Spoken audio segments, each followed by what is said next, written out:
Salut les amis, une petite balade en forêt, sans attestation. J'en avais pas fait une depuis le deuxième confinement. Au premier j'ai respecté, mais là, à plus d'1 kilomètre de chez moi, enfin, je suis pas non plus à 200 km. Bah, je vous avais dit que c'était la dernière hier, je crois, mais c'est plus fort que moi, j'arrive pas à décrocher. Tant que mon forfait sera pas à 0, je tenterai de communiquer. J'arrive pas à me résigner, c'est comme ça. Une belle journée pour se promener. Un beau soleil. Voilà, je comprends pas qu'on permette pas aux gens de se promener en forêt. Tout le monde se respecte, hein. Enfin, je sais pas, quand je me balade dans la rue, tout le monde fait attention de s'écarter, surtout quand c'est une personne âgée. Voilà.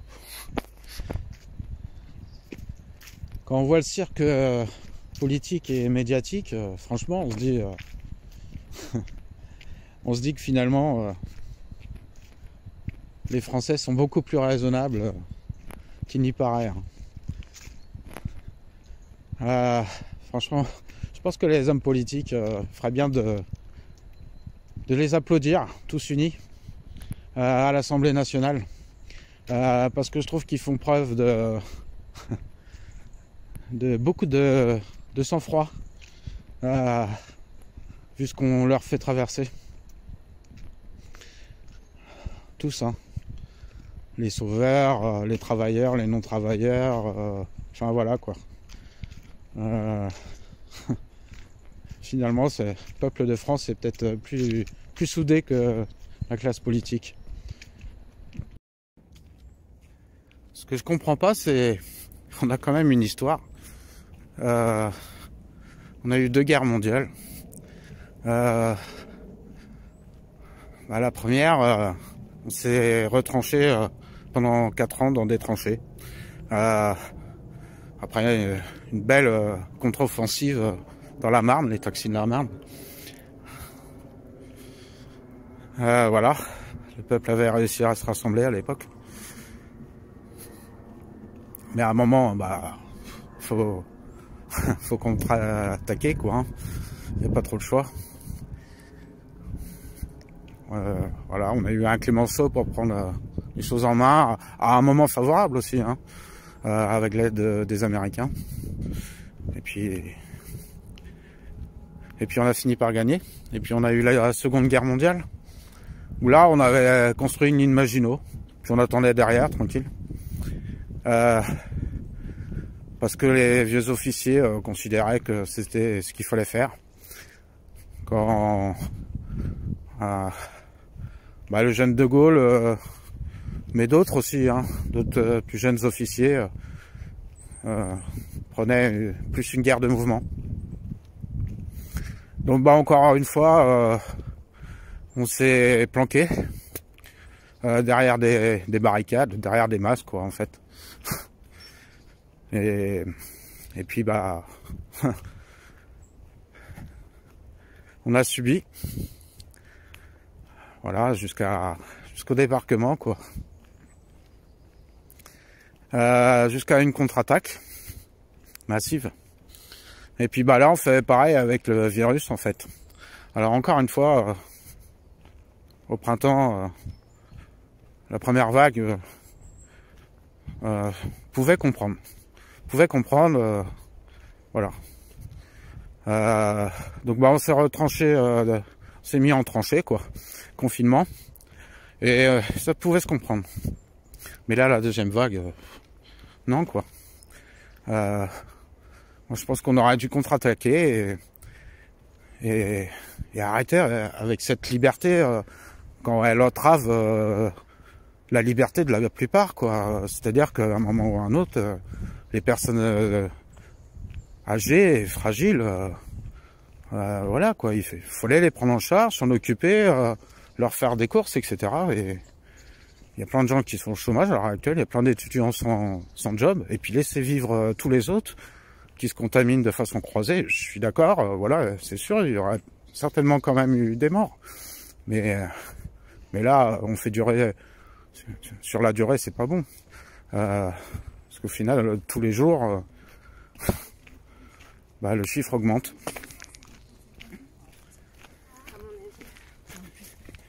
Donc voilà, on subit. Pendant ce temps-là, il y a plein de secteurs de la population qui sont en train de mourir. Restaurateurs, bars. Les tabacs arrivent à tirer un peu leur épingle du jeu parce que voilà. Mais plein d'autres, hein, les intermittents du spectacle. Parce que voilà, bon bah ceux qui ont réussi à percer dans le métier artistique, qui se font des bons salaires, bon bah voilà. Dans le système financier actuel, peuvent voir venir même. Je pense qu'ils ont quand même des inquiétudes à se faire, parce que malgré tout, je pense que le plaisir d'un artiste, c'est se retrouver avant tout sur scène. Et puis bah il y a tous les autres derrière, les intermittents, etc. Enfin c'est énorme, énorme, ce qu'on est en train de perdre. C'est-à-dire on est en train de perdre tous les secteurs qui apportent de la joie, quoi. L'événementiel, la culture. On est en train de tuer la culture française. Par contre, McDo, bah, c'est ouvert. Le McDo à côté de chez moi, là, ils ont installé les décorations de Noël. Ils ont mis des sapins à l'extérieur. Il y en a au moins une vingtaine. Voilà, quoi.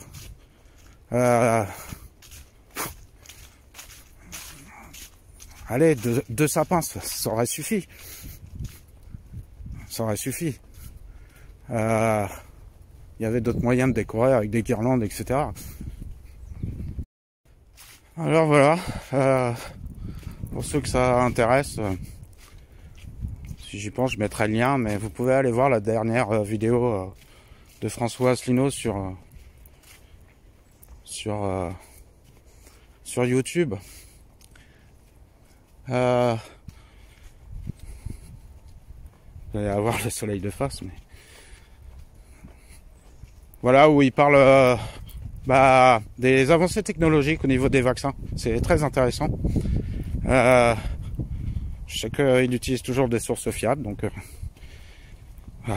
j'aurais pas grand chose à rajouter, mais on en est là, malheureusement, à devoir accepter le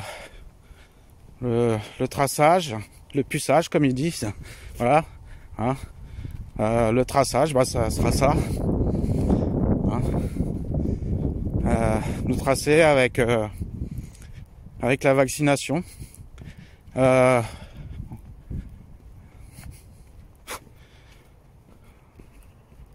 c'est la guerre des labos, la guerre du fric. Aucune déontologie médicale. Aucune bioéthique. Et le plus révoltant là-dedans, c'est que pendant des dizaines d'années, les Français, chaque année, ont financé le Généton. Et bah, sur un modèle associatif, pour faire des recherches et essayer de trouver des solutions pour les maladies orphelines. Et le bilan de tout ça, c'est que bah, la France a été leader dans la découverte du génome humain, de l'ADN, etc. Mais elle a vendu son savoir-faire à travers le monde par ses échanges scientifiques. Mais résultat des courses, bah, comme ça doit pas être rentable, il n'y a pas de grandes avancées sur les maladies orphelines. Bah, par contre, ça a certainement permis l'avancée et l'aboutissement de ce vaccin ARN. Et Et le plus beau de tout, c'est que c'est une chercheuse française partie travailler aux États-Unis pour avoir des financements, qui a trouvé le moyen de couper des morceaux d'ADN. Donc ça se fait à des échelles microscopiques, voire nanoscopiques. Et qui cette année même a reçu le prix Nobel de recherche, je crois. Vous vérifierez si vous voulez. Je me rappelle pas de son nom. J'ai pas la mémoire forcément des noms. Donc voilà.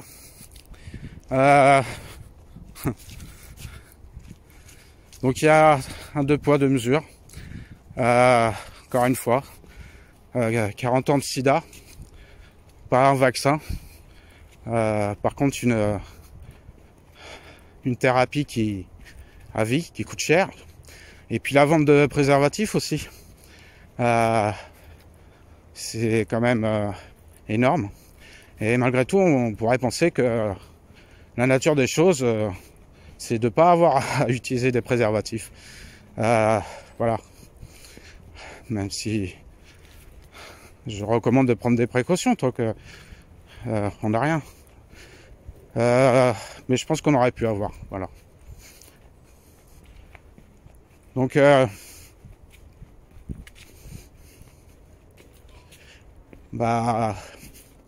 la recherche médicale, la recherche s'est vendue à l'industrie, alors que la France avait voulu des instituts, alors elles sont innombrables, CNRS, INRA, enfin tous ces instituts, que la recherche soit publique, qu'elle serve à la collectivité et dans l'intérêt de la collectivité avec un contrôle strict de l'État. Voilà. On a vendu notre modèle protecteur à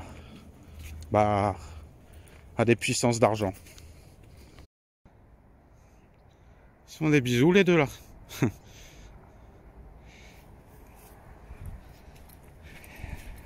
Donc voilà, en France on a un tissu associatif énorme. On a des fondations, la fondation Abbé Pierre, on a les Restos du Cœur de Coluche, Secours Populaire, tout un tas d'associations. Et ces associations, je suis persuadé que si on leur donnait de l'argent, comme Cocopelli, Fondation Colibri, de Pierre Rabhi, voilà, toutes ces associations qui finalement n'ont pas pour vocation de faire de l'argent, mais d'aider. Je pense que si on leur donnait de l'argent, on irait dans le bon sens. Pourtant, on peut pas dire qu'on n'a pas eu des signes de ce qui allait arriver. On a eu le rapport Meadows en 72. On a eu Coluche qui nous avait montré une voie, que ce soit dans son œuvre, dans sa création des Restos du Cœur, dans son simulacre de mariage avec le luron, ou pour casser les codes. Voilà, on a eu des gens comme ça. Et puis malgré tout, on a laissé construire la Babylone. Elle est devant moi là. Vous voyez le quartier de la Défense, avec l'Arche de la Défense. Donc voilà, on nous a prévenu de choses.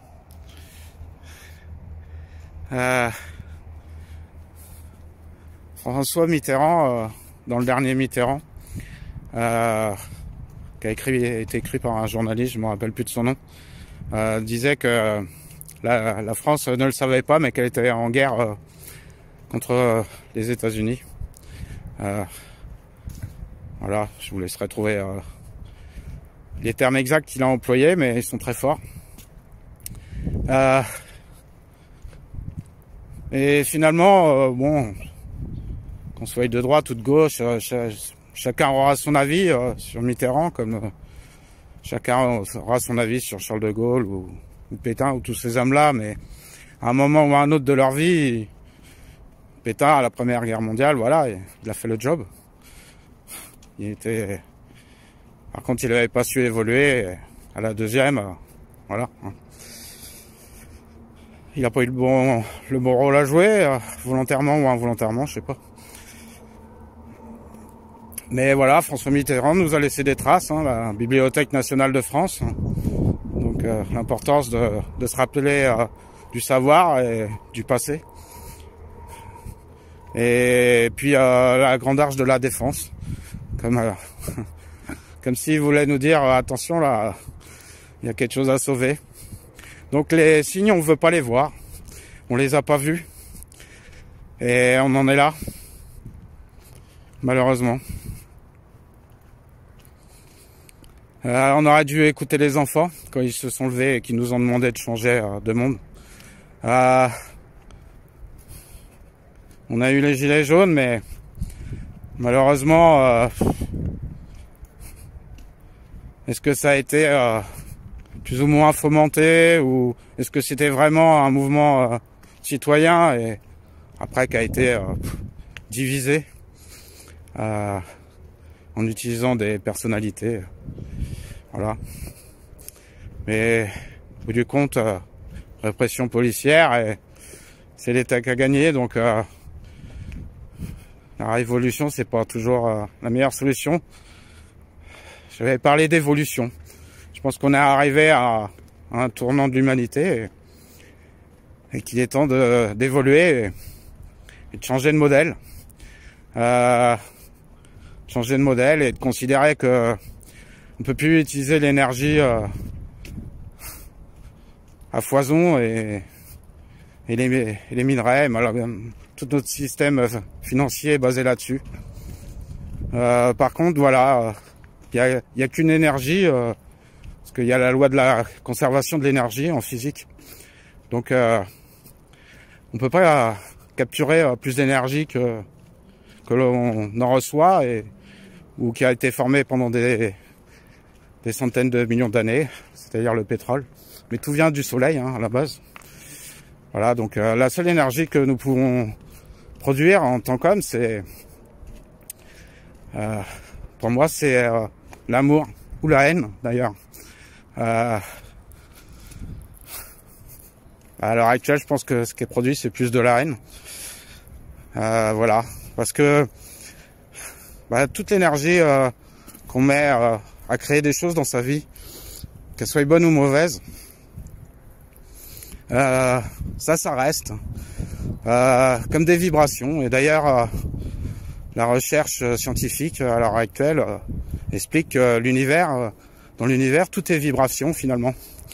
On a l'impression d'être un corps plein, mais si on nous regarde à l'échelle microscopique, on est des atomes et il y a plus de vide que de plein. Donc on est à l'image de l'univers finalement. Il y a plus de noir que de lumière. Pas noir dans le sens mauvaise chose, mais il y a plus de vide en fait. Voilà, donc je suis pas fondamentalement contre, enfin anti-vaccin. Voilà, mais la nouvelle technologie m'inquiète. Ce qu'on peut en faire aussi avec les nanoparticules. Voilà, donc je pense qu'il aurait fallu au moins un débat bioéthique. Je pense que les Français sont capables de comprendre les choses, hein. On les prend vraiment pour des idiots à l'heure actuelle, et donc voilà. Et la plupart des enfants ont été au moins jusqu'en 3e, donc ils ont quand même des bases, hein. On a quand même des bases. Donc faudrait arrêter de nous infantiliser, quoi. Puis le problème, c'est que les intellectuels pensent que le fait de penser leur donnerait le droit à une plus-value plus importante que un artisan qui créerait, je sais pas, un meuble Voilà, des mini-stories. Voilà, je trouve le concept stupide. Je pense effectivement que une égalité absolue serait pas bonne, pas productive. Mais je pense que, voilà, on parle d'un facteur de 1 à 20 entre la base sociétale et leurs élites. Je pense que ce sera à peu près raisonnable.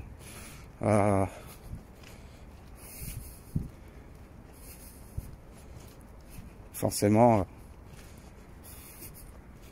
quand il y en a qui préfèrent s'acheter des yachts et vivre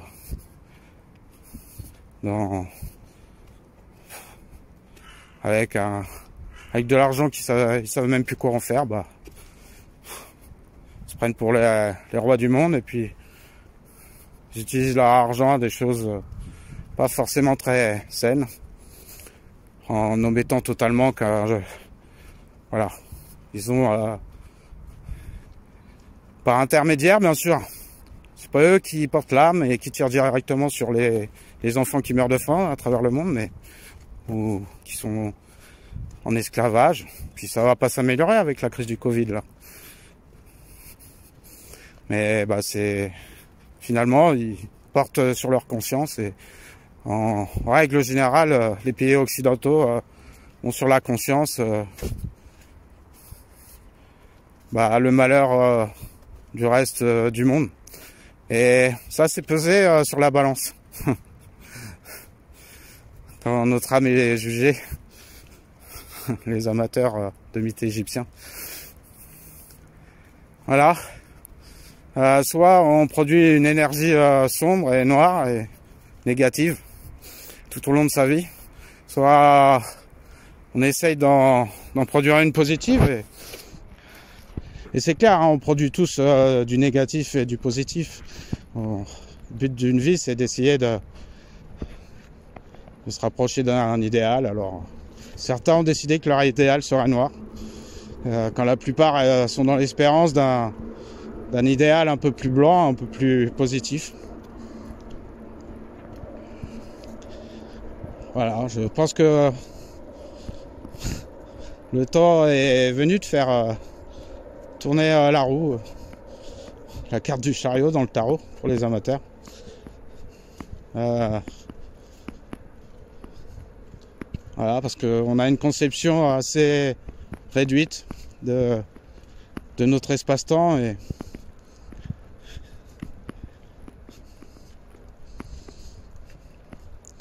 forcément un peu comme une sinusoïde, puisque tout est vibration dans l'univers. Bah là, à l'heure actuelle, ça dépend le point de vue, mais soit tout en haut, soit tout en bas. Et à un moment, faut accepter de changer de direction. Sinon, ça coince. Et là, ça coince.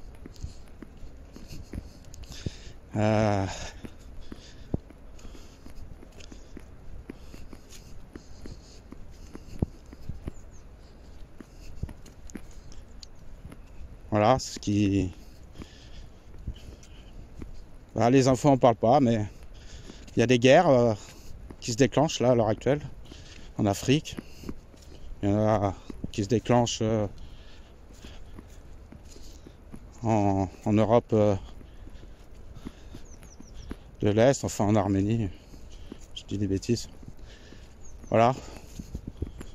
Le monde deviendra guerrier, forcément.